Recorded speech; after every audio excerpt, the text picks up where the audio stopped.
moves on to play Bunny in the second semifinal. In the bottom right position, we have the blue Terran player representing Millennium. He is ForGG.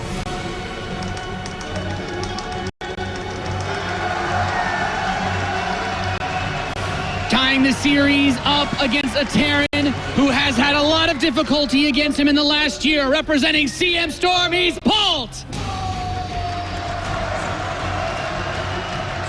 The audience is really starting to feel it. I'm really starting to feel it. And Nate, you're definitely getting me hyped over here as well. I am very happy to see that it's cross map. I would have been sad to see horizontal positions or even vertical.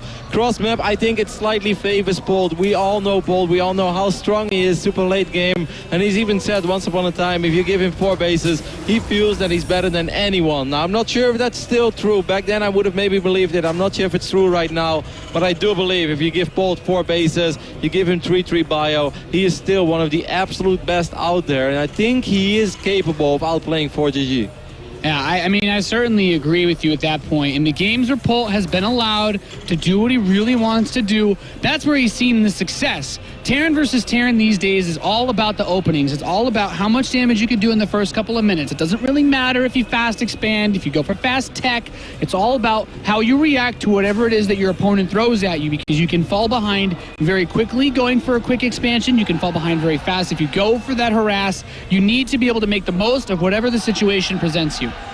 Now, one thing that is a fact, according to Apollo, and of course it's true because it's on the fact list, is that this is a map that not a whole lot of players play, so you're going to be put in rather awkward positions from time to time. And I think I speak for everyone, as soon as the new ladder season starts, you will get dropped and you have no idea where these medevacts come from. And you put an observer or your overlords or scans, whatever, and you're still like, where are these medevacts coming from? And I definitely think that that is something that could theoretically come into play over here and still make it a shorter game if a certain drop will just do a ridiculous amount of damage, because it's, you know, it's very unlikely that these players have a whole lot of experience playing TVT cross map on Inferno pools. I would say 1 out of 50 games that they practice is maybe this scenario, but probably not even that. So it's very, very possible that we are going to see silly things, and it's also very possible that we will see drops do way more damage than they normally would, just because you don't see them coming until it's too late.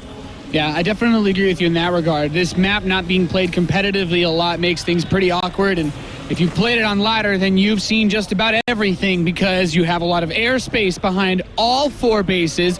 You have wide open areas in front of the naturals of all 4 bases. You have that gold base that can be taken if you fall far behind, and by that I mean if you spawn horizontal right outside of your natural expansion. So with the way that so many different games can pan out on this map, cross spawns give us the most semblance of a sane game ahead. It'll take a while to push across the map. Defender's advantage plays in a bit more here, but that doesn't mean we won't see big drops later on. Solid snake right there, mate. I know you play that game. He's got a cardboard box hidden in the corner of that base, man. Well, you play a lot. Anyway, the Reaper of ForGG is going to hop into the main base of Polt. Is going to get a good view of what's going on. He's going to start working on his SV. Of course, would love to kill it, but he's not going to be able to complete that task, and almost went back for it. He of course has that Hellion going across the map as well, so it's 2 Reapers and a Hellion again. We have seen this before on Vani Research. Back then there was a supply depot wall. This time there is not a supply depot wall, Nate. Yeah, that's right. This is one of the things that I was talking about on that map, where you can really abuse someone who does this. He comes up, gets a hit on that Reaper, but okay, picks up both Reapers. The Marines were actually positioned perfectly. Like, the Marines were not lined up at all, and each Hellion volley was pretty useless, to be honest. That was an awful trade for ForGG. He just lost 2 Reapers and all of its HP on his Hellion for a single Marine. That's a very nice start this game for Polt, who went for such a fast expansion. ForGG going into Banshee, I still like it. Like you said, there's a lot of airspace around both the main and the natural expansions on this map.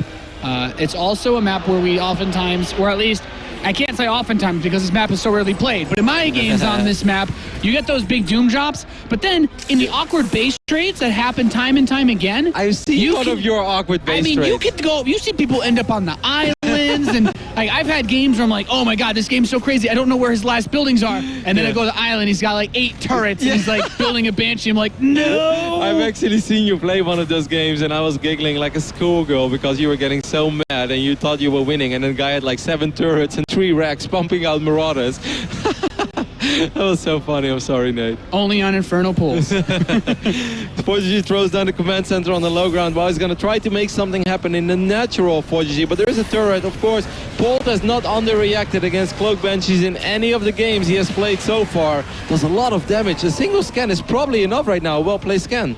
Yeah, I think he should be able to grab this. Or you can just fly it into a missile turret. That's also a reasonable choice. And yeah, this Banshee's totally going to die. There's the scan, so at the very least, he kind of got in range of that turret, but it's a nice pickoff for Polt, who invests a lot into these missile turrets. He doesn't want to use the scans, but delaying those Banshees is always nice. Widowmine can actually get 2 kills here with that splash. Boom!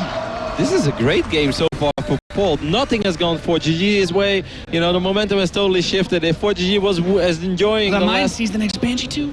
If he was enjoying the last 6-7 minutes of that wing, well, his good mood is ruined right now. Yeah.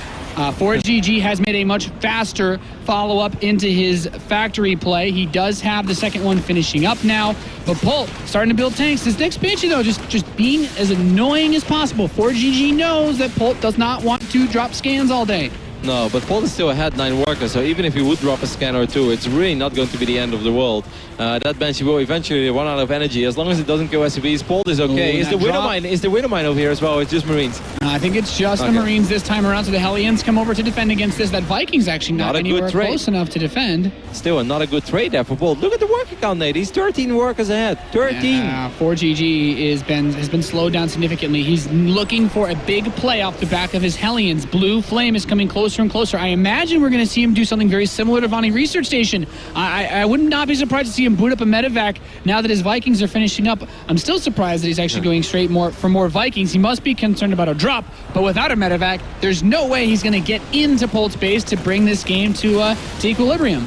Polt might end up losing this. Well, actually, he's not going to lose anything over here as the Vikings are not catching up on this medevac. Good movement there. Polt saves again the majority of his units. He's been very cautious with every single unit that he's had so far. Let's not forget about that Widowmine. I would not be surprised at all if it gets another hit, because this is just not the time. It's in just the perfect spot. Wow. Okay, ForGG realizes. Gross. And he's looking at us and he's like, turn around, man. We don't want to drive down this alleyway. Now the Hellions can just make a cute little bit of micro. He really hated that mine.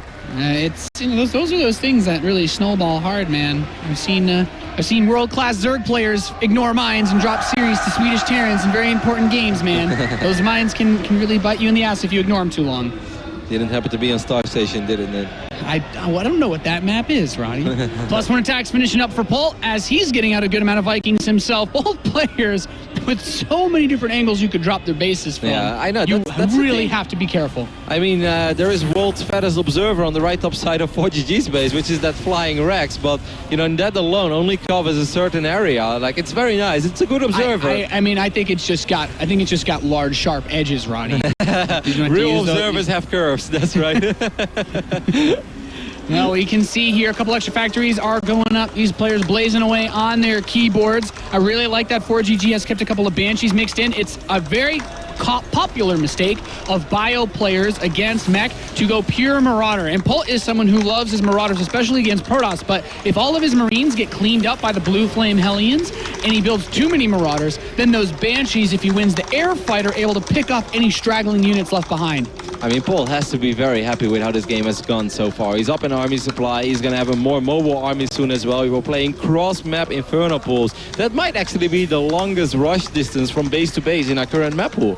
I'm pretty sure, damn sure it is. So everything is looking very good right now for Polt. He has to feel like that as well. He knows that the early game went awesome. From the Reapers to the Widowmine to that first drop to taking care of the Banshee. Just so many things adding up. And you know, StarCraft 2, it's always been a game of building up minor advantages. Yes, and being able to capitalize on those is the most important. He sees this push out coming now. And actually a couple of these Hellions get tagged since he does have concussive shell. And I like that Polt just steps these 2 Marauders forward, tagging quite a few of these Hellions. And he's looking to build up these minor advantages, Roddy, as he clears out a nice chunk of the forces of ForGG. Now, ForGG this time around, when we compare this to the Vonnie Research Station push, there's a tank. We've got Banshees, a few more units of Polt players. These Hellions are really trying to force a siege to delay Polt, though. I think the most important, I think Polt just wants to get a soft contain up over here, right? Just make sure that ForGG can go up to 3 bases immediately. You could, of course, say that he could always take the island, but that would be rather awkward. In a matchup where Doom drops are so prevalent, that's really ballsy. He's actually behind on a Viking count now, so ForGG is going to have to send his Banshees up forward while the Vikings are distracted, but he loses his air control. Yeah, I think actually ForGG is going to be able to clean this up, even though the bio units are, of course, doing a lot of damage. Well, so far, a lot of these Marines have survived, and the Vikings taking care of all the Banshees. ForGG won't clean this up at all. I think Polt has an opportunity to take this game right here, right now. Vikings are going to land right on top of the siege tanks. The Hellions are not firing on the bio. Another Banshee does pop out for ForGG, but he's just got a single tank and SCVs to fight against stimmed Marines and Marauders. This Banshee, one more scan, will be enough for Polt. And he's made it into ForGG's mineral line. He's down to 60 supply. Polt at 115, bringing back his first series victory in years against ForGG. If he can make this push work right here, right now. Winning the Viking war was everything. That meant that those Banshees were not able to take care of the tanks. And the Hellions, they were forced to shoot at the tanks, which meant that the bio stayed alive. And that bio pushed out so much damage. Polt lost 6 games in a row against ForGG before he went on to win 3 out of the next 4. Well, that is if he closes out this game, but I don't see how this can go wrong, Nate. He's up 40 army supply, he's up 20 workers. He is in the natural ForGG. What an awesome performance. He does it again. Never, ever can we count Polt out, man. 2018 when we're playing Legacy of the Void, I swear to God, we are still saying this. Polt can always defeat the players you don't think he's able to defeat anymore. Yeah, you know, there are people many miles away that would say this is a cost-effective composition that could turtle up, but I think he's a little bit too far now into the ground to claw his way out of this one. Polt's going to load up some medevacs to go to the main base of ForGG. He's going to hit him from multiple spots. He knows that if he had any units to defend, they'd all be in one spot. As the medevacs come up, he's in the main, lands some Vikings. He scans the natural. He says, well, you don't really have a whole lot here. You do, you buddies. Marines and Marauders stand in, going to pick up one tank. The second tank, now he's going for the natural expansion. SCVs are going to drop left and right. ForGG knows his tournament life is on the line, hanging in as long as he possibly can. The hero Thor trying to defend the main base. He buys himself just a little bit more time, but I don't think time's going to be enough as ForGG loses his next 2 tanks in his main base. Polt continuing to stampede forward. Yeah, picks up the tanks. That Tor is still being repaired and will probably be able to take care of a couple of these Marauders here and there, but that doesn't really change the reality right now for ForGG, and that is that he's not really mining anymore, that he doesn't have production, that he can't keep up with the amount of units that Polt is throwing at him.